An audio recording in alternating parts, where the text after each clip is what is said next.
Hello, welcome to another episode of The Joy of the Rediscovered album. And I suppose what these episodes are is exactly in the title. So this week I'm going to be reflecting back on Bark of the Moon by Ozzy Osbourne.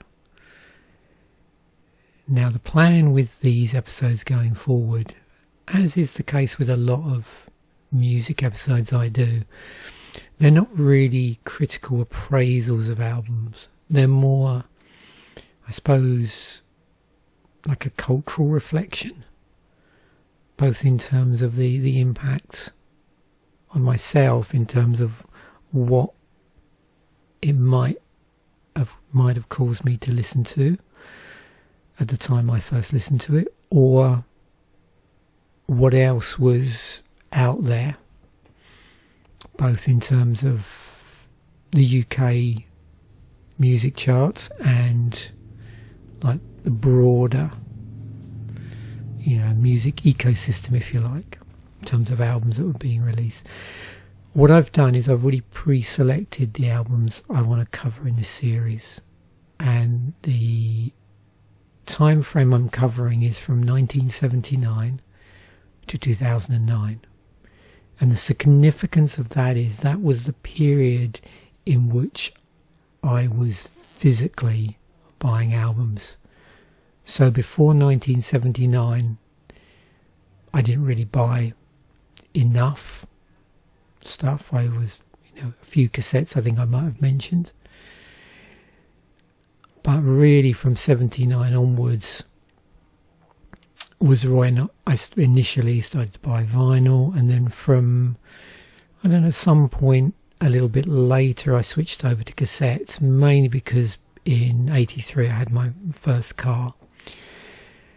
And then sometime in the late 90s I started to buy CDs, and then it was really the very late 2000s when I went over to streaming through Spotify, when that became available. So when we get to the more recent albums, if the last album is going to be 2009, then we're talking about albums that are still 13, 14 years old, around the time when I'm first putting this series out. So when I get to that point, I think the last album I'm going to do is actually going to be an album I listen to exclusively on streaming.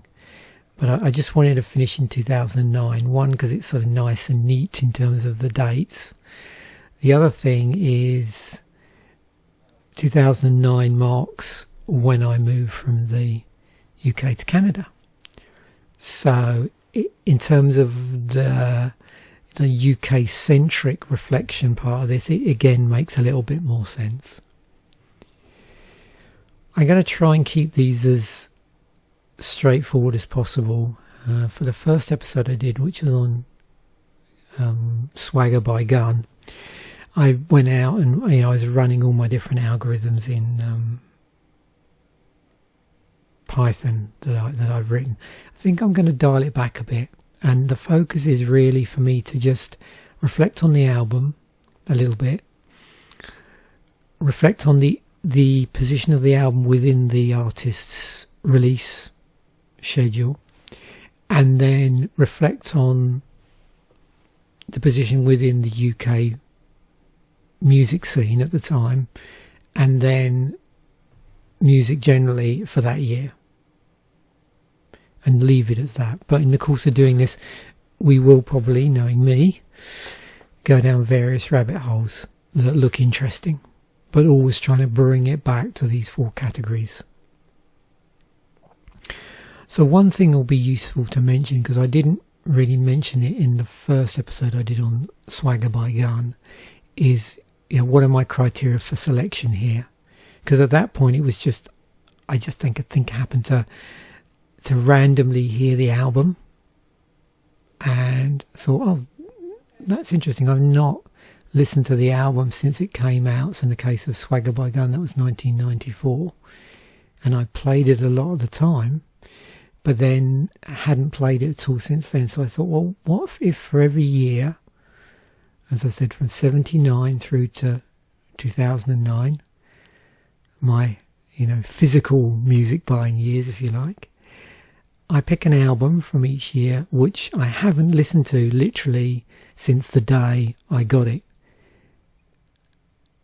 and listen to it again. And it was basically had to be an album that also I was obsessing over at the time it came out.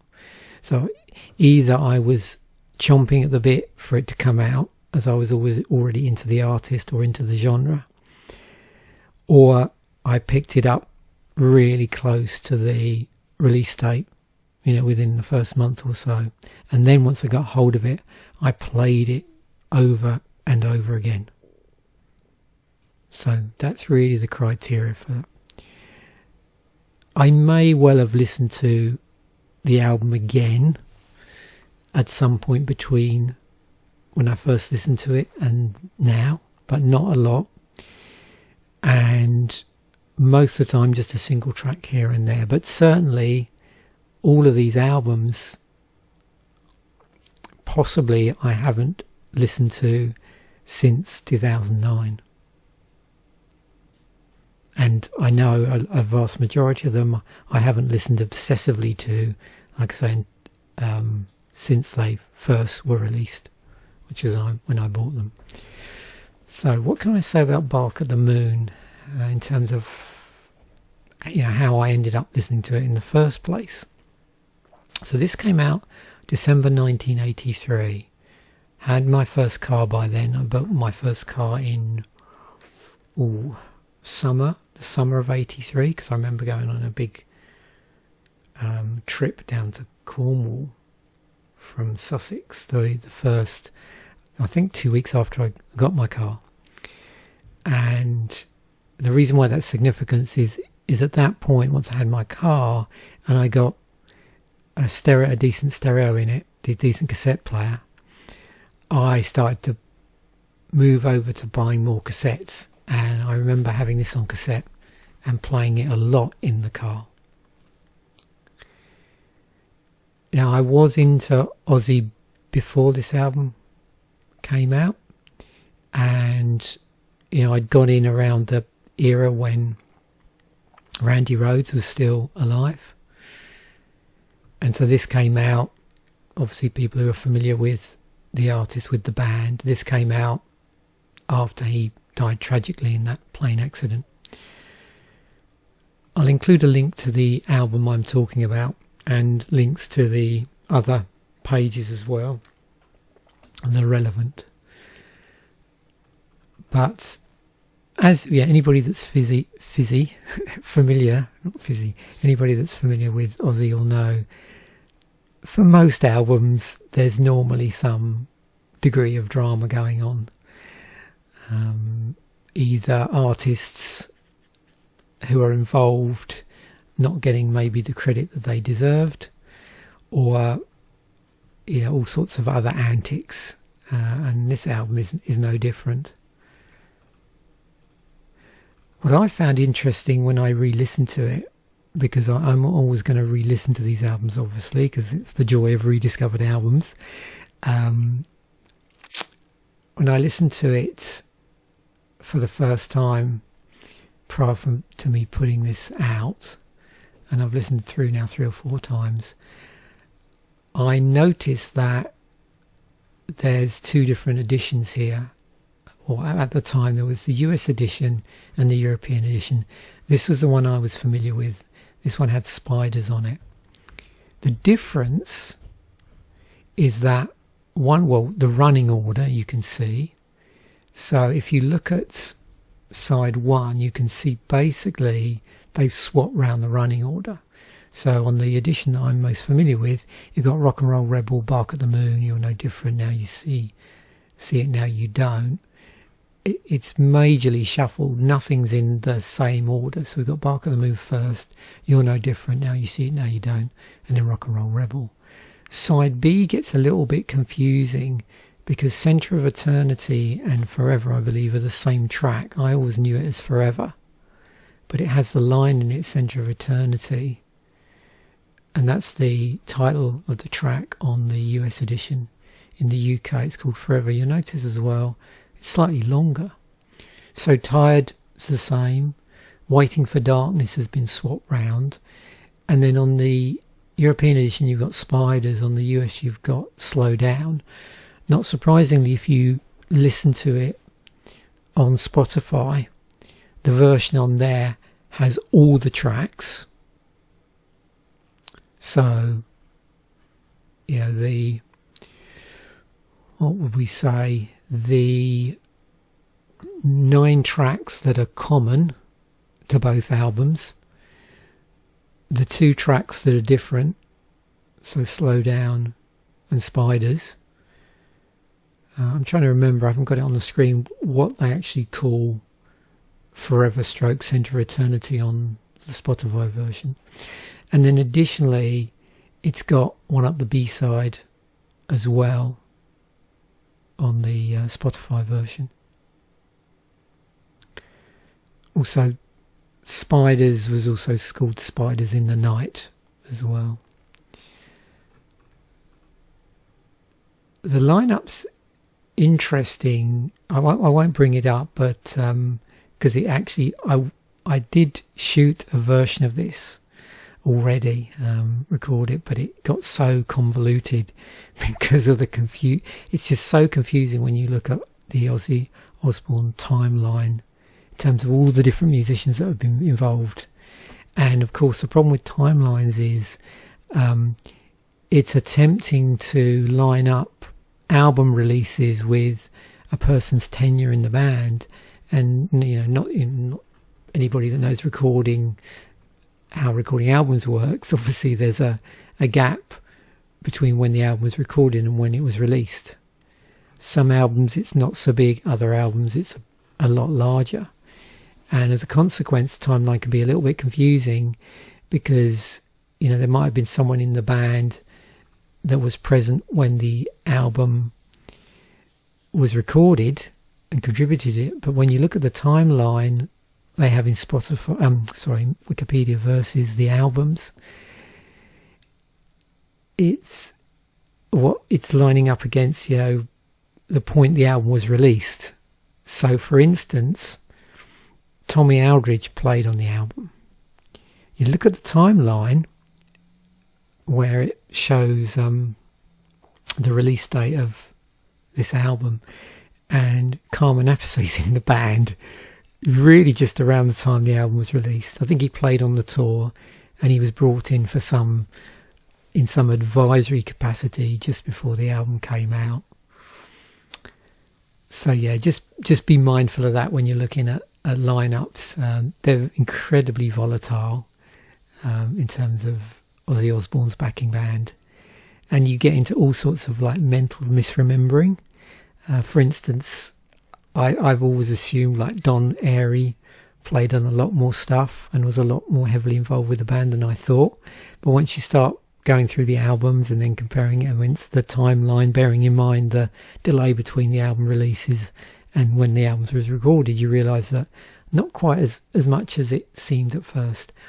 The other thing I would advise everybody to do, I won't include specific links for this, it's more fun to find them yourself, I think, is have a bit of a root around on YouTube, particularly for some interviews with Max Norman, the producer at the time. Very interesting producer, has been involved with a lot of artists, both as a producer and an engineer. He's recorded with Megadeth and a whole load of other bands as well, including on a number of Ozzy Osbourne albums, particularly in the early days, like the first 4 albums, plus is involved with that Talk of the Devil or Speak of the Devil, depending on where you bought the album, because I think it's got different names again in the UK and the US. And then also Tribute, which was the album that was released quite a while after Randy Rhoads' death. And there was a little bit of a issue at the end of this album as well, where mixing was handed over to Tony Bon Jovi. Apparently again, listening to interviews with Max Norman and J.K. Lee, and I can't remember if Bob Daisley mentions it as well, but there was a mix, and I'm assuming it would have been done by Max Norman, which had much heavy guitar sound in it, because at this point Ozzy was getting very much into almost like pop metal area. Now, I actually really enjoy this album, which is why I listen to it. And I have no problem with the track So Tired personally. I know a lot of fans hated that track, but I actually quite like the slower ones, like You're No Different and So Tired. What else have we got on here? Yeah, I think they're the two slower ones. In fact, I've always liked the slower paced Ozzy stuff, actually, I must admit, throughout the career of the band. So yeah, so it was interesting to go back, listen to it, find that I enjoyed it as much as I remember at the time, and not surprisingly, I really enjoy Bark of the Moon, Rock and Roll Rebel, Forever or Centre of Eternity. Yeah, I mean, I'm just trying to think, is there a track on here that I don't like? And yeah, I can safely say no. I always liked the fact that it was 8 tracks as well, 4 on each side. So just nicely paced album. The tracks are not stupidly long. They're, long enough for J.K. Lee to really show his chops. I'm going to say something quite controversial here. As much as I really, really do like Randy Rhoads, and I do, I became pretty obsessed with Randy Rhoads at a period in time, although more actually after he died. But I actually prefer J.K. Lee for some reason. Can't quite pin it down. Not sure what it is. He does some very interesting. It's not so much two-handed stuff, but he gets into some interesting stuff that he does with his picking hand, where he uses it to fret the board as well. And if you can track down, there's a live recording of him at the period this album, just after this album was recorded, when they went on tour, and you'll see what I mean. The other thing I like with him, and he did mention it in the interview I did, and I hadn't really thought it through, is he does interesting things where he picks out parts of chords quite a bit. So he has this really intricate rhythm guitar playing, and I think he actually mentions that he prefers playing rhythm guitar out of the two, because just that picking out of parts of a chord, like partials of a chord. So again, if you get a chance to see him playing, keep your eye open for that, because it's super interesting seeing someone that's really good at doing that. I mean, Hendrix did it a lot. But yeah, it was interesting to see like a more modern guitarist doing that style of playing. So yeah, I've always been a big fan of him, and played quite a bit the two Ozzy albums that he played on. So that leads me into the next thing, which is just placing this in history and my own sort of relationship with listening to Ozzy Osbourne. So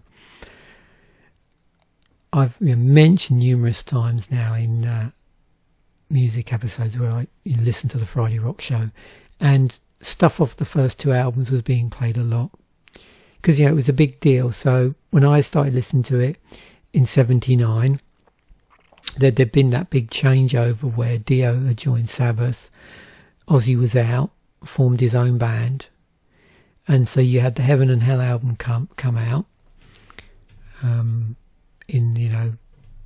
was it 1980? Yeah. And then Blizzard of Oz. So it was really exciting times to just see what Ozzy would put out, and obviously not disappointed. And I really liked stuff like Mr. Crowley, and things like Crazy Train. And then on Diary of a Madman, you've got the actual title track, which is awesome with all the strings on it. And yeah, again, if you get a chance to dig up anything on YouTube where they're interviewing Max Norman about this period in time, the earlier albums, you might hear the name Lewis Clark mentioned, who did string arrangements for Diary of a Madman, and I think did string arrangements on the next album as well.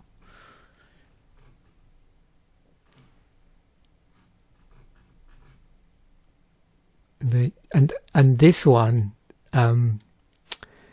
funny story to this. So I have the 12-inch to this, and what made me buy it is I went into the record store, and when I was in there was this metal dude in there at the time. So this would have been back, when was that released as a single? Let me see if I can find it. December 81. So we're going back a bit in time from where we started, December 81. So yeah, around about the time this comes out as a single, there's this metal dude in there, and he's making the record store. There's this awesome opening part on the track with this sort of drum intro. I'm just looking to see whether it mentions anything specifically about that. No, it doesn't, I don't think. But yeah, it's really, the opening drums on it are just fantastic. And he was making the store play this over and over and over again on the premise that he wanted to make sure he was buying the right single.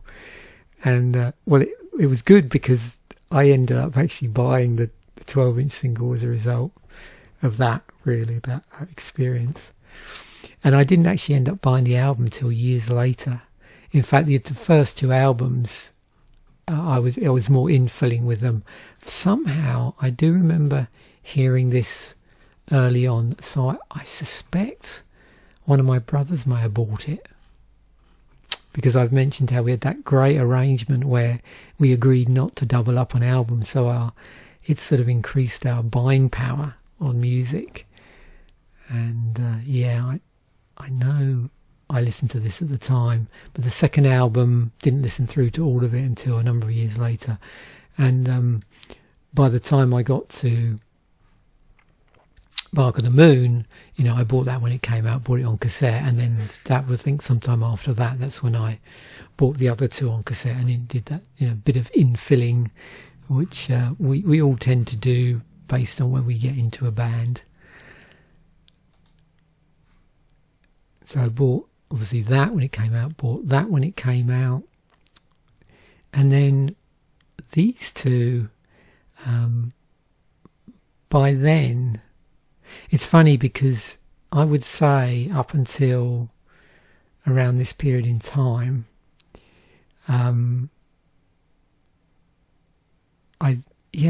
apart from my brothers, my youngest brother in particular, I didn't know many people that liked the same sort of music. And probably the only time, there's probably a couple of friends, friends I've mentioned that like bands like Rush or Kiss or Foreigner or Lynyrd Skynyrd, just random ones. But I don't think I knew many people that were fully into hard rock and metal at the time. But once I got to here, I bumped into a lot more people, and I don't know whether that was a result of there being more pop metal, glam metal, hair metal around, so it got a bit more popular in the charts generally. So I think for these two, my first experience was actually to listening to them with my friends, and they had them, so I didn't feel the need so much, I don't think, to buy the albums. And I'm pretty sure I don't have this. I don't remember buying this. Yeah, I'm not sure. And then I think I bought one more. What would it be? There was a live album, wasn't there? Was it Just Say Ozzy? And then I didn't buy anything more, so I'm completely unfamiliar with anything here. And then Sabbath, I've mentioned before, I own all of these albums, probably multiple versions. I know I have a really nice like CD box set with all of these ones in. So all 70s era Sabbath, and then the Sabbath post Ozzy Sabbath. I have, I think all of the albums up to 13. I don't have 13. Obviously, Ozzy's back in the back. They were back together here, but so I have a lot of Sabbath stuff, and vinyl wise I have some of this. I think I've mentioned a lot of the vinyl was owned. My brothers had the vinyl versions of these, so again I never bothered.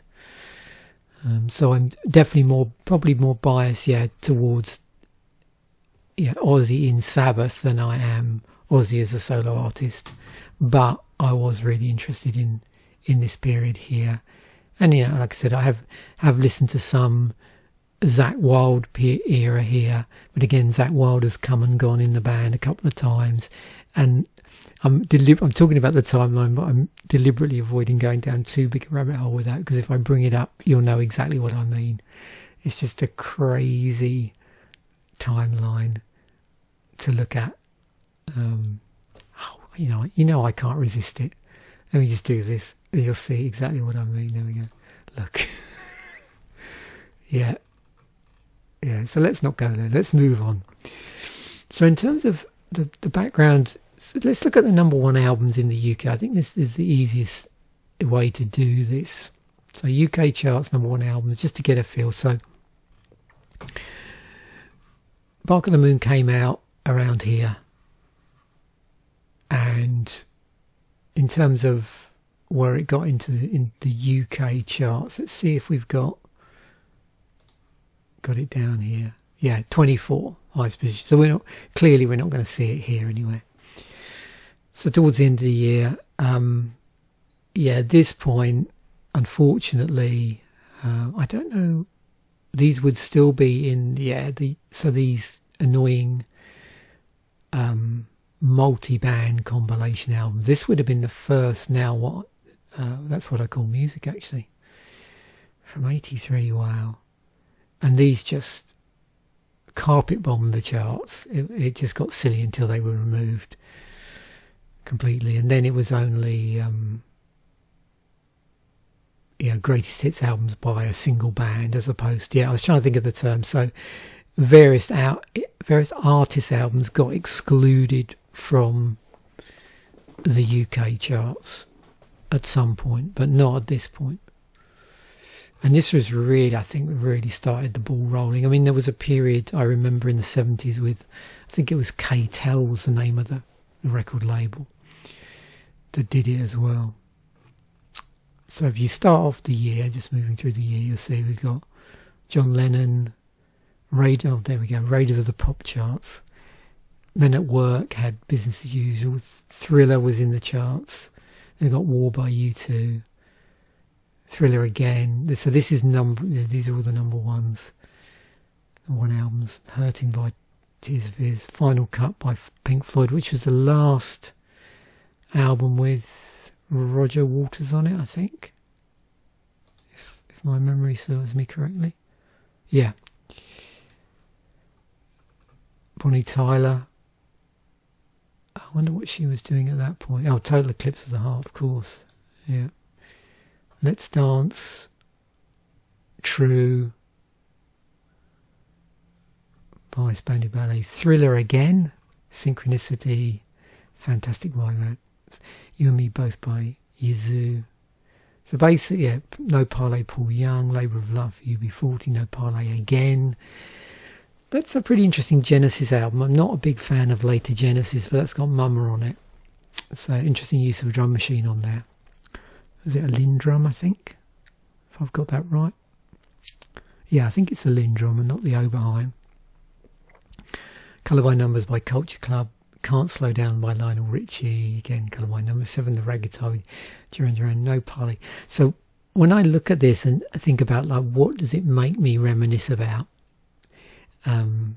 obviously I was listening to a lot. I'd come off the back of Nawubum, new wave of British heavy metal, and I was transitioning over, I think, probably to more poppy sounding metal, just because that's the way it seemed to be moving. So we'll see in a moment the sort of stuff I was also buying, and you'll see a movement there. But obviously in terms of the UK charts, it's much more just pop orientated. But I had this sort of double life, if you like, where at that point in 83, so let me think about this. So yeah, I was going to nightclubs a lot, and I just remember going there and then playing a lot of Lionel Richie, because this one did this have Hello on it? And Dancing on the Ceiling? Yeah, Hello. Oh, All Night Long, that's it, yeah. All Night Long, Hello. And then of course the Thriller album was played incessantly. There were so many hits off that, and that was played a lot of nightclubs. Hadn't got into U2 at this point. That was until later. The other big sort of major thing in my life is the company that I work for, and this was when I was working in immunology. First firm I worked for. I started out in a lab doing prep work, moved over to an immunology department, and then the immunology department, which was the successful part of the business, that got split up and moved up to Reading. And at that point I was in no position to relocate really financially. It's like my first job, and I was on like a pittance. There's just no way I could afford still living at home. It's just not afford to rent really. I don't think even that. You'd be surprised back then, I don't know if it's the same case now, how poorly paid lab techs were. And so we were in the process of actually training other people to take over our jobs, and all through this period. And I can remember as a group, and we got on well with everybody. There wasn't animosity there, because it wasn't their fault that we were losing our jobs. That was a firm decision. And so we'd go out clubbing a lot, because they'd come in from they'd come in from the sort of the Reading area, and we're like staying locally. So our big group of us from the labs, immunology labs, would go out clubbing. And I can remember a very happy evening spent listening to a lot of music that I wouldn't normally listen to day by day. And so when I look through 83 and see all of this stuff, it does really take me back to that period. So if I look at the album release as a whole that year, we'll get through to December, because that came out at the end of the year, Bark at the Moon. And I'm just going to try and go through and just highlight the stuff that I was listening to at the time, that I pretty much bought when it came out, and the stuff I listened to retrospectively. So if we look at January, first pass, the big ones would have been Pyromania, Def Leppard, which I bought when it came out. Live Evil by Black Sabbath. So that's a live album with Dio on it. There were two live albums out, sort of, if you like, competing live albums that year, I think. I think that was I think Talk of the Devil came out the same year. I don't know actually. We'll check. We'll see if we get to it. Oh, and Never Surrender. One of my brothers my middle brother was a big Triumph fan. And then retrospectively, Sweet Dreams Are Made of This by Eurythmics, Cuts Like a Knife, and what else? I think that's it really. And that was really because around 85 I met a new group of friends who were more into like synth pop and like, pop rock, I suppose. And so they were listening to Eurythmics and Bryan Adams.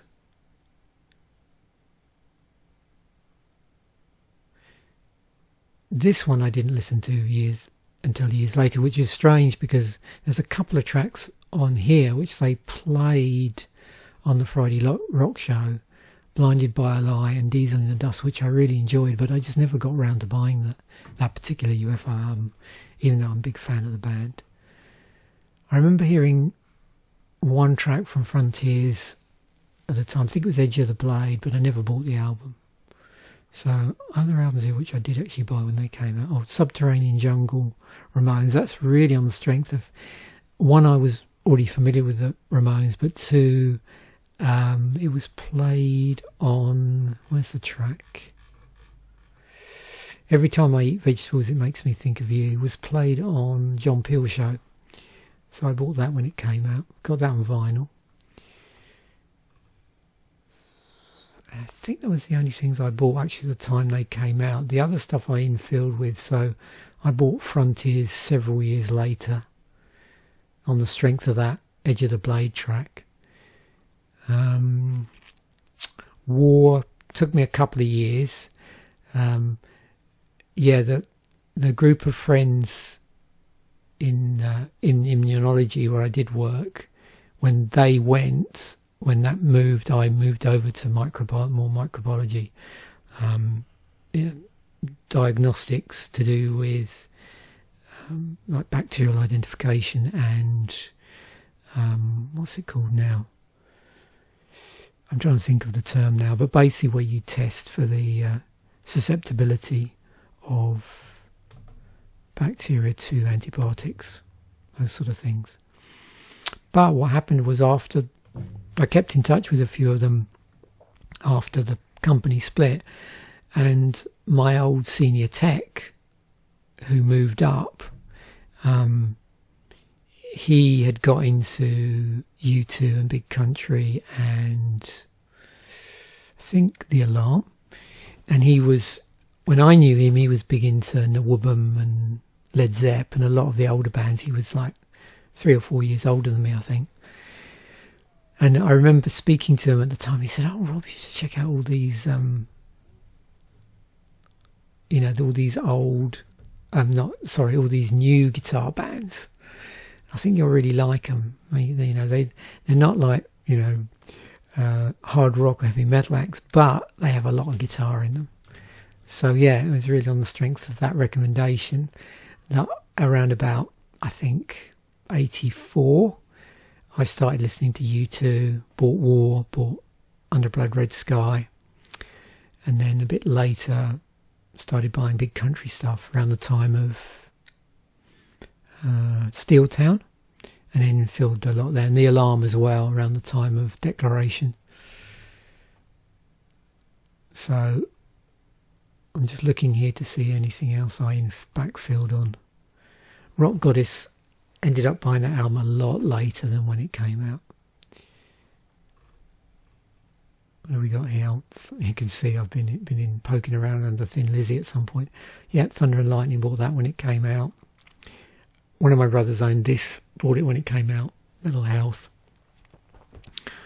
Yeah, Quiet Riot.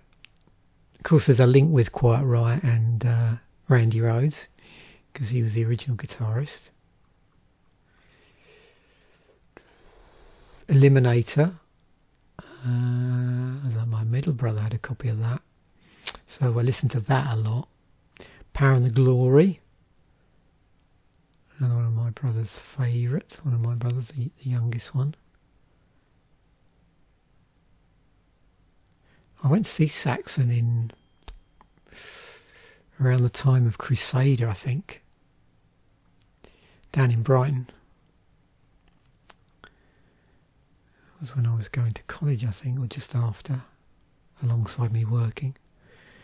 Now, in terms of stuff I listened to after the fact, I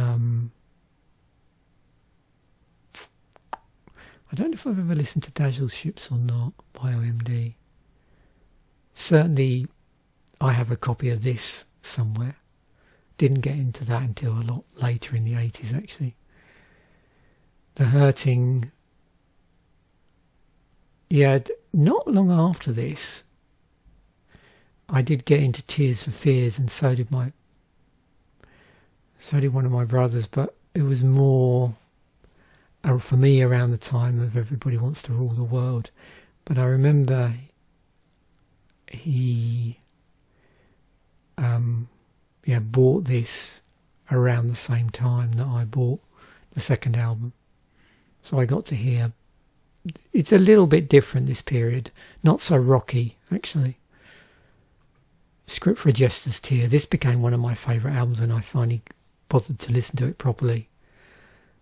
Up to that point I was aware of some of the things on it, like Market Square Heroes and what else have we got? He Knows You Know. I played quite a bit of this on the Friday Rock Show. And it was interesting because off the back of Nawubum there was a bit of a resurgence of prog. Marillion being one of the bands. Palace was another. IQ. Trying to remember other bands. But yeah, quite a number of years later, I think it was a result of me buying the B-Sides compilation that they released, which had Grendel on it. Which, that's probably my favourite track actually. It's not, I mean, if you buy the CD version, it does have Grendel on it, but not on the original album.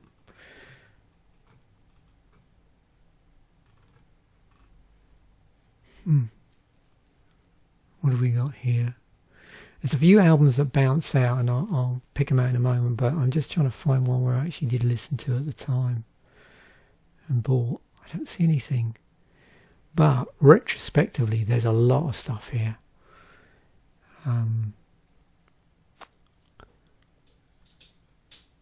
just recently listened to Murmur because I was listening to this, so I've gone back and listened to a few albums that were popular around that time. Let's Dance, yeah. This is interesting. So first album by Pulp, they were kicking around in 83. It's well worth listening to their early stuff just because Jarvis Cocker's got such distinctive vocals. So they don't sound exactly like they do now, or did when I got into them fully, which was around the time of His and Hers. But yeah, I would say if you like His and Hers and what's the other one? Is it Common People? I'm trying to think if that's the name of the album after His and Hers. But yeah, so definitely worth checking out their earlier stuff. It was getting played quite a bit on John Peel. Oh no, here's one actually. No, I did buy Headhunter when it came out. Now I've had a chance to remember. Yeah. Retrospectively, I suppose this album. Oh no, sorry, that's the compilation, not that album. Out of Step, definitely. That's the one with the sheep on the front. Yeah, I think I own this on CD, but years later, not till the 2000s, did I bother listening to that. Once I sort of got interested in Minor Threat and the sort of bands that they influenced. And I did see Savatage in 2000 when I went to see Halford. What was then the London Astoria, which is now no longer, because it got demolished to make way for the, was it whatever the Trans London link is, the rail link, that I think, is it the Elizabeth line? I think that's what it ended up being called. I think I'm right. Yeah, so that all got knocked down. Large swathes of that area of London were taken down. I say large swathes. It felt like large swathes to me after hanging, that sort of area around near to so I suppose between Soho and Denmark Street. I used to go to a lot in the 80s because of all the guitar shops there. But yeah, I did see Savatage years later from when, so it's their debut, yeah. But I didn't really do much infilling at the time.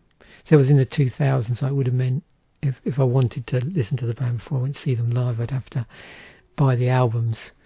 But back then, before the advent of Spotify, stuff like that. Generally, if I was going to see a band, a lot of newer bands, I wouldn't necessarily listen to the albums before I went to see them. That happened a lot in the 80s. And I first started I started going to see bands in around 81, 82, and then again started up again around 85. So I saw a lot of support bands where it was like my first exposure to the band.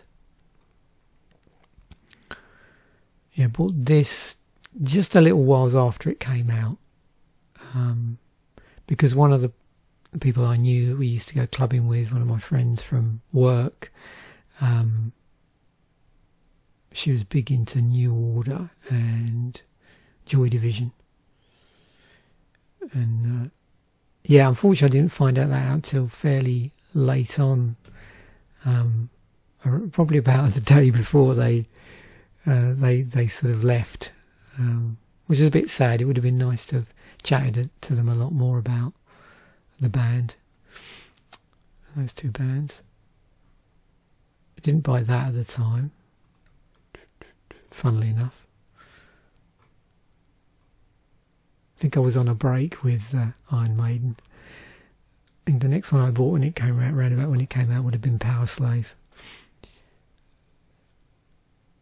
I don't know anything else here that I bought actually that when it came out. I don't think so. Oh, Another Perfect Day by Motorhead, of course, yeah. I loved that album. I think it's a great album. It's got Ron Robertson on it, the only album he appeared on. He gets a lot of flack for his stage attire at the time, where he'd sort of appear on stage wearing shorts, I think.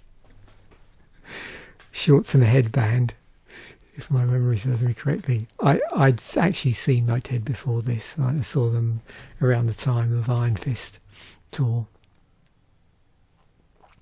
But I did buy this. It's great because it's a completely different feel to the album.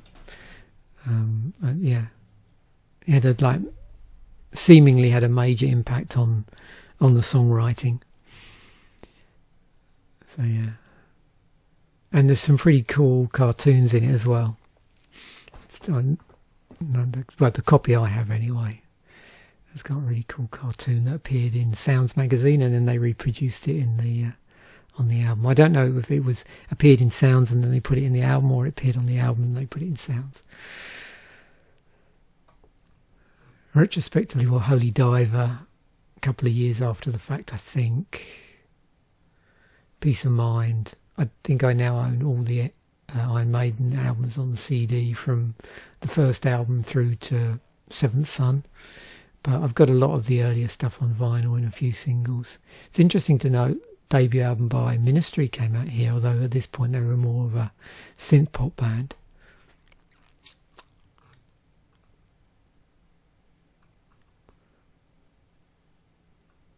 Yeah, this a little bit later.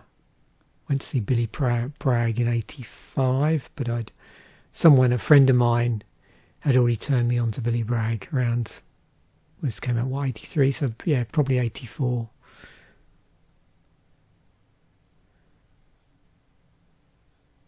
I was never a big Magnum fan. I did own the first couple of albums on cassette, but I bought them a lot later, way after this period. Blackfoot got a couple of their earlier albums. Marauder and, is it Tomcatting? Something like that. I think that's the name of the other album. Oh, there's the first Pantera album, Metal Magic, pre-Phil, Oil on Canvas, that weird Japan live album, where I believe the only thing that remains of the actual stuff that was recorded live is the drum track. But none of that. In terms of stuff that I bought when it came out, again, nothing here really. Of course, it's a bit biased here because I'm mainly looking at. We're not doing a deep dive into metal. I've not got the metal version of this up, but I was more interested in the albums that people might recognise. So I think if this was a list more of metal and hard rock, then there would be a lot more stuff I was buying. Oh, there we go. I found one. You Can't Stop Rock and Roll by Twisted Sister. That I definitely bought when it came out. Backfilling. We had a copy of this in the house at some point. I think one of my brothers had it. My middle brother was a big Police fan, so there's definitely a copy of this kicking around, I think. I didn't buy it till about a year later. So I remember playing it a lot when I was driving down to college one day a week in Brighton.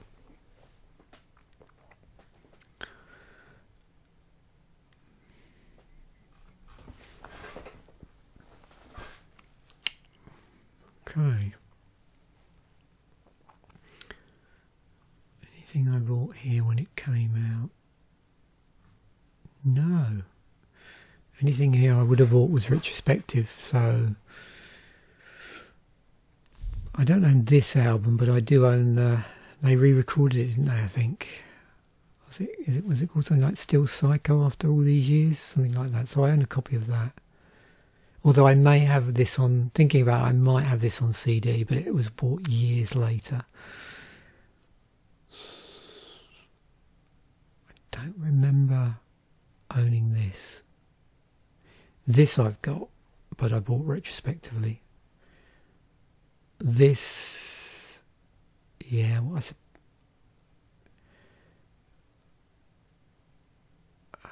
Powerhouse. Yeah, I don't think I even got into them until after they packed up, actually.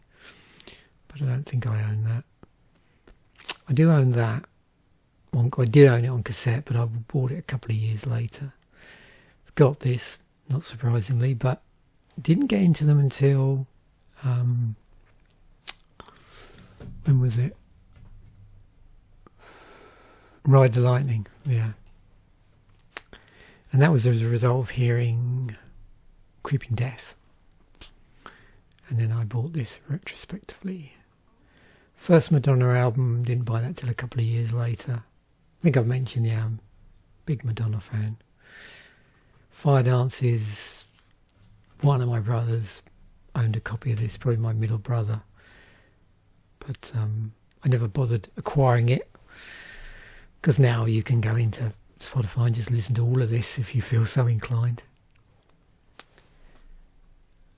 What have we got here? Yeah, again, most of this stuff would be retrospective.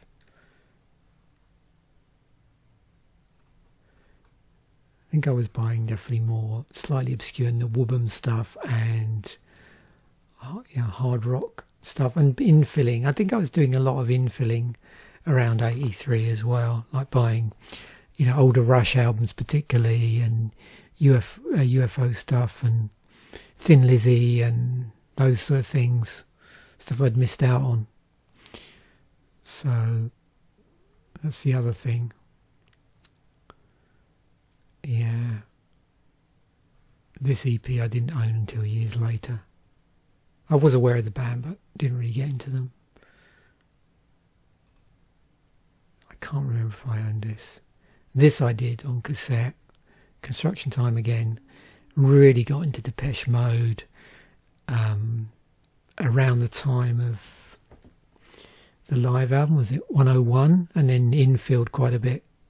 And reappreciated how dark the band were. So really I bought all the back catalogue from Construction Time again, forward to the live album, and then I think a couple of albums on from that. Yeah, well worth checking out that period in their history if you haven't already checked the band out. And are tempted because of their links to sort of later second wave, third wave, like industrial bands. Hadn't checked Rat out at that point. Really, that wasn't until a couple of albums in. I was a big into Raven for the first album, but didn't really sort of follow through. I have this. I had that on cassette. I think I actually bought that when it came out because of the track Rocket. Because what's that classed as? Would that be considered to be, yeah, electro-funk? So I was a little bit partial to, you know, I think may have mentioned before, like funk rock crossover and electro funk. So yeah, I actually bought that on the strength of Rocket. The rest of the album is nothing like that, or from what I remember. I don't think I've ever played it again. Oh, Shadow of the Devil. Yeah, I bought that when it came out on vinyl. Nice cover on that, actually. The upside down pentagram with the circle around it's in this really like nice shiny black. Yeah, a well executed album that, in terms of the record sleeve. But to be honest, I prefer the first album. I like that really early punky Motley Crue, although this is a really good album.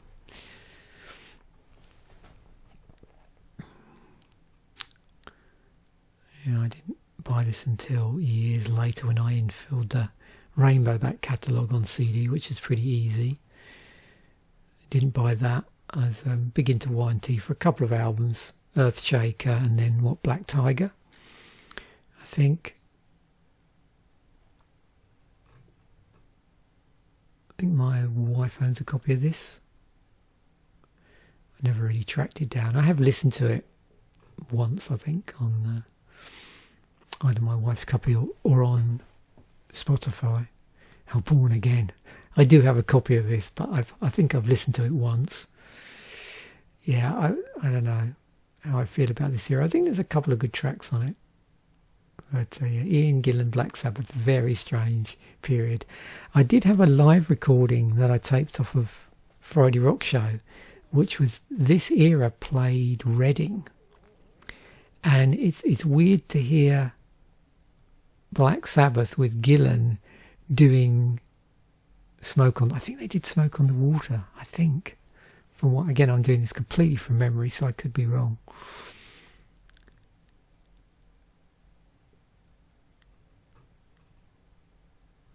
That was the US remix of Breaking the Chains. I bought the original in 81. So I was ahead of the curve with Dokken, definitely. Well, it was really highly rated in Sounds, I think. Sounds magazine. Yeah, I'd gone off the boil a bit with Schenker by that point. First couple of albums and the live album I really like, but beyond that I haven't really kept up.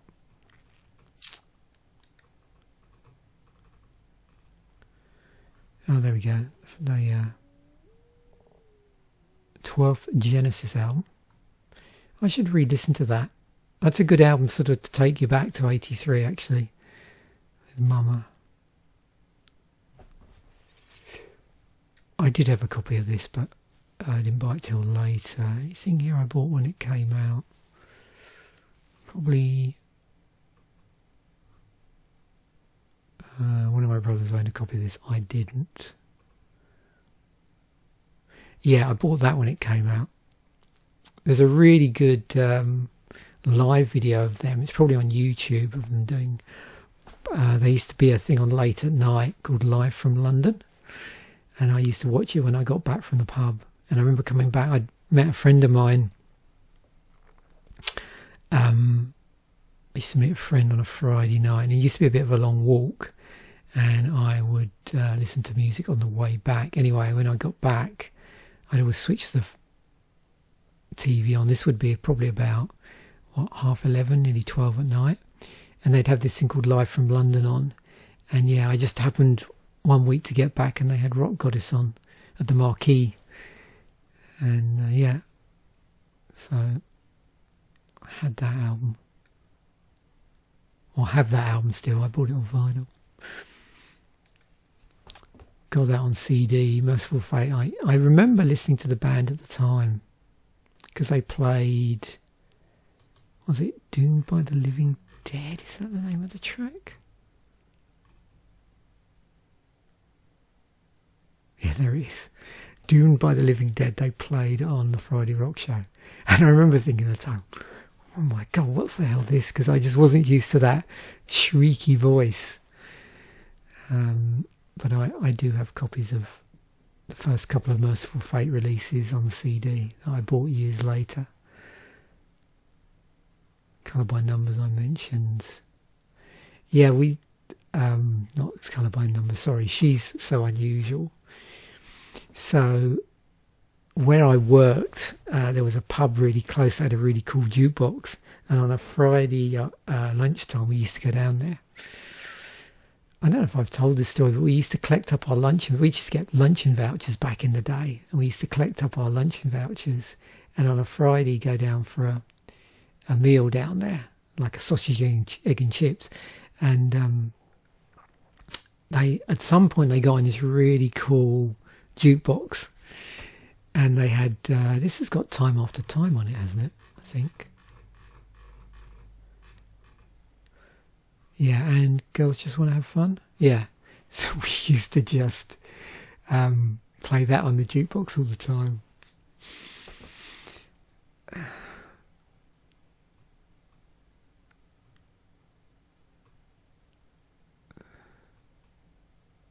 That's pretty cool if you get a chance to track that down. Starfleet Project by Brian May and Friends. Eddie Van Halen's on it. I don't know if he's actually on the main track, but I know he's on the B-side. Definitely. There's like a jam on there, which he's on. I don't know if, I'm of an age where I can remember sitting down. I think this was Sunday morning actually with my brothers. We used to watch this. Starfleet. And so he did it as a result of him, I think, watching the series with his kids. Yeah, his son Jimmy was a fan. So, yeah, Saturday mornings, that was it. Yeah, it was pretty compulsive regular viewing. It was weird. I think, didn't they use puppets in it? I'm pretty sure. Yeah. And so he did I suppose you could call it a cover of it. But it sounds pretty good. It sounds pretty close to the original. Because it was quite rocked up, from what I remember, the original theme. Oh, Alcatraz, yeah. I bought that a lot later. Any links there? I'm just trying to think. So, Yngwie played on that. So, yeah. And then later, Steve Vai was a guitarist with Alcatraz, who actually I saw a couple of weeks ago. Really good concert, actually. It was nice to see, years later, someone I was listening to, because I'd got into Vai around the time of, was it Passion and Warfare? But yeah, so this would be Yngwie era. Oh, I'm enjoying this. This is a real trip down memory lane, which is the point of these, is to spend a little bit of time, reminiscing on the album, and then a lot of time reminiscing on where it sort of fits in the groove, if you like. And I listened, like I said, I listened back to Bark of the Moon this week, and yeah, it was fantastic listening back. But then, inevitably with me, because I'm really interested in popular culture, it's like, okay, what else was I listening to alongside this? Or what stuff did I get into retrospectively?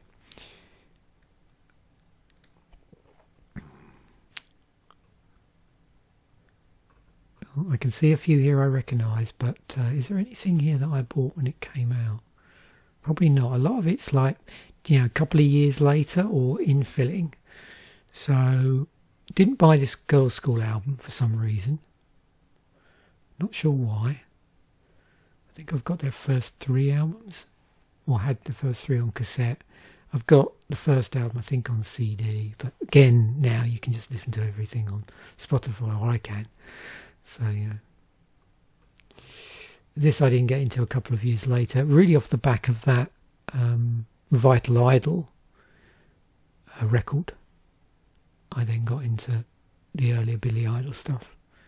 I'd sort of missed out on it. I was aware of him when he was in Generation X, but hadn't kept up with his career. So, yeah, this I listened to after the fact, I mean, this is actually a really interesting period in Yes. I like lots of different Yes albums for lots of different reasons. I like this album. I like the album with the guys from Buggles on it. I think that's a really cool album. I actually think they were a perfect fit for the band. I don't know if that's heresy to say that. But and then the offshoot of what happened after this is even more interesting, where they assembled like, was it an 8-piece band, which had like 2 guitarists, 2 drummer, 2 keyboard players, something ridiculous like that. So was it Trevor Rabin played on this? And then John Anderson rejoined. So there's a lot of Trevor Rabin vocals on it.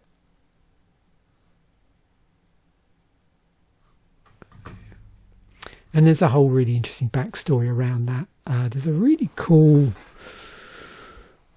I don't know what you'd call it, like a Yes history video made around the time that they did this big reformation with the big lineup version. I think they were playing in the rounds, but it had Jeff Howe and Trevor Rabin and obviously John Anderson, and then I think it had 2 drummers and 2 keyboard players. There might be then Chris Squire on bass. I think I might be wrong there, but I think that's right. And then as part of it, they went back in history and speaking about the changing lineup. It may have even been called something like Yesterday, possibly. I remember getting into this retrospectively. I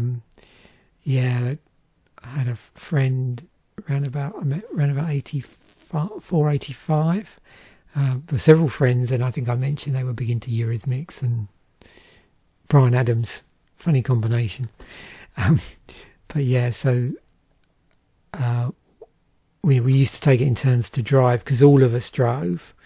And I remember, obviously, when in 85, when I got round to listening to this, they'd be playing a lot of Eurythmics, a lot of U2, Bryan Adams. I'd be playing at that point in 85 a lot of indie, probably. So The Alarm, who else? Sisters of Mercy. Yeah, a lot of bands I was seeing live as well. Big Country. Oh, look, there's another U2 album, Under Blood Red Sky. So, yeah, I didn't, like I said, 84 was around when I started buying U2 stuff. Nocturne, I do own a copy of that on CD. I did a bit of it in filling in 2008, 2009, where I bought a lot of the, I don't know what period you'd call it, but basically John McGeoch, John McGeoch era, and plus this would have been when Robert Smith was in the band. So yeah, around that period. I don't think I have all the albums from there, but quite a few. Oh, Music for Films Volume 2 by Brian Eno. And then we get up to December. Show No Mercy by Slayer. Oh yes. Although again, not a Slayer probably, when did I first? Hell Awaits, I think. And then I bought Rain in Blood when it came out. So I have Hell Awaits on vinyl. And there's an interesting sort of connection with 3 bands here. So I did some infilling of Slayer, Metallica and Anthrax, having got into the band around about 84, 85, where around the same time I went into Woolworths, which is a store, a lot where they're gone now. They went under, I think, sometime in the 2000s, where they had a lot of, you could get hold of a lot of albums in there. And I was still going to local record stores as well. But I remember going in there and they'd often have, they had tons of cassettes. So I think 83 would have been, so yeah, 84, 85 was, I think that's when CDs started to first come in, if I'm right. So often a lot of their cassettes would be priced down. So I remember going in there and bizarrely they had Show No Mercy on cassette. The first was it Fistful of Metal by Anthrax and Kill 'Em All by Metallica. And I remember just when I'd be walking on the forest listening to those 3 debut albums, like back to back, when I'd be out walking. I mean, the album I ultimately got into with, first album I listened to by Anthrax would have been, Spreading the Disease. So Spreading the Disease with Anthrax, Kill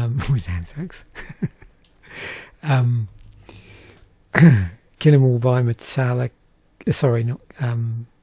Ride the Lightning by Metallica, first album I listened to and owned, and Hell Awaits by Slayer. Yeah. Oh, I could have done this album actually instead of Bark of the Moon. Balls to the Wall by Accept. Yeah, I was big into Accept at that point. Got into them around the time of Breaker. Bought Restless and Wild when it came out. Bought this when it came out. What was the album after this? Metal Heart, yeah. Yeah, that album. But not that album. Yeah, pretty much by 86 I would moved a little bit more over to indie rock. Anything else interesting here? This is an interesting period for The Cure. So this has Let's Go to Bed, The Walk and Love Cats. I think here, weren't they down to almost like a 2-piece? Yeah, there's these extra, I think Phil Thornalley, wasn't he producing this? He was a producer at some point and then went over to bass.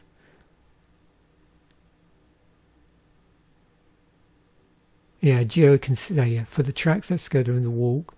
Yeah, just a duo here. Session drummer, okay. Yeah, so for me this is an interesting period between, almost like a cut-off point between sort of pornography and the top. Yeah.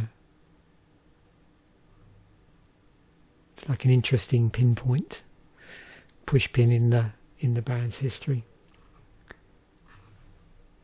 Wow. Oh, that really does bring back memories. That would be an interesting month to listen to. Show No Mercy, Bark at the Moon, Balls to the Wall, Japanese Whispers. Oh, that's funny.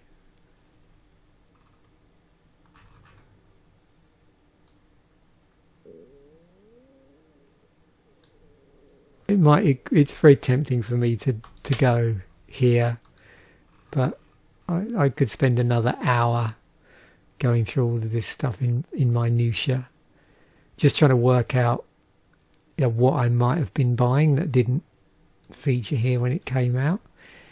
And like I said, looking at it just in overview, apart from the albums I've already mentioned that I bought when they came out, I think it was the case that I'd just sort of got my car, so I was buying cassettes and I was buying the odd bit of vinyl, and I think it was the case that I was infilling quite a bit with like pre-80s bands and stuff like that, because I know I had pretty much settled into a habit of buying an album a week. So yeah, I must have been buying something, but my suspicions are it was older stuff. I'd been at work now for a couple of years, and I had been saving up for the car, so I had the car, so probably I had a little bit more disposable income, so I suspect I was using that opportunity to infill with cassettes and vinyl from earlier stuff, so that probably explains why I wasn't buying a lot of stuff as it came out.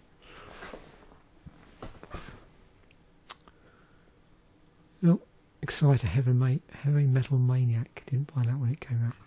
So hopefully that's been an interesting trip down memory lane for those of you that actually remember or are familiar with 1983, and more specifically Bark at the Moon. So thanks once again for watching. Bye for now, and I will catch you in a future episode.